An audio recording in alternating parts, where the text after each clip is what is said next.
cant ak ngërëm ñeel na leen yéen ñi safoo site internet bi di Talibé Sonko TV li gën a fës ci bopp xabaar yi nag dañu koy doore kaddu leeral yi nga xamante ne kii di directeur Cheikh Tidiane Dièye nekk candidat ci jongante présidentielle yi ñu dënmal ci atum 2024 daal dina koy yëkkati moom nag nee na journal yu bëri rek ñoo xëy fësal ne moom ci jëmi boppam nag dafa am ab réunion boo xamante ne rek jot na koo def ak leader allié bu Ousmane Sonko moom nag ma ngi cay indi ay kaddu nee na daal lenn daal moo leen métti jamono ji mooy nag le fait que mu bokk ci jongante présidentielle yi ñu dënmal ci atum 2024 bi wala rek mu daal di indi ay leeral ci yooyu les kaddu nga xamante ne rek journal yu bëri daal di nañ koy publier nee na nag amul benn réunion boo xamante ne rek def na ko ak Lacoste ba tey rek li ñeel candidature am nag ci boobulee Lacoste nee na moom ci jëmi boppam nag amul benn question boo xamante ne rek daal di nañ koy waxtaanee ci mbir mu nu mel ndax nag jàpp na rek candidat la comme candidat yëpp comme na ko conseil constitutionnel fësalee woon nekk ñaar fukki fan ci weeru janvier bi ñu nekk ginnaaw bu mu déposé foofu ci direction générale des élections ba noppi rek tënku nag ci yoon waaye nag bulletin bi nga xamante ne daal dinañ ko koy jox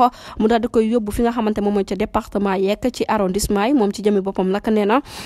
naam sax diggante mag Ousmane Sonko jàmm rek moom moo ci daal di dox ndax ñoom ñëpp rek ñoo bokk lu ñuy wut ci biir réew mi ba tax na nag mu ngay daal di fàttali bu baax nee na moom jëfam ci wàllum citoyenneté mu ngi ko door niki 2002 ba nag ni kon nag doonul nag niki ren jii rek wala sax doonul nekk candidat moom mooy tax nag mu daal di bàyyi ndax décision yoo xamante ne daal dina koy def rek da ciy dem ba jeex tàkk di kàddu yi nga xamante ne directeur Cheikh Tidiane Dièye daal dina koy yëkkati ne na daal lenn kese moo ko ñor mooy Sénégal la jël jàppee ko comme drapeau am jàppee ko comme busolam nee na nag ambition am daal du lenn rek lu dul nag fexe rek ba kii di Amadou Ba daal ñu daal di koy dóor yi amul fenn ci élection présidentielle ñu dënmal ci atum 2024 bi moom ak ñi nga xamante ne ñoom ñooy waa Benno Bokk Yaakaar loolu daal mooy mbébétam bu boobaa rek pôle patriotique yëpp daal di gagné nag loolu le di souveraineté ak panafricain loolu daal moom moo ko yitteel ba tey rek nee na nag ma ngay sàkku nag journaux yi ci seen jëmmi bopp rek bala ñooy waxati lenn jëmale ko ci ñoom nag nañ daal di waxtaan ak bu baax équipe bi nga xamante ne moom moo yor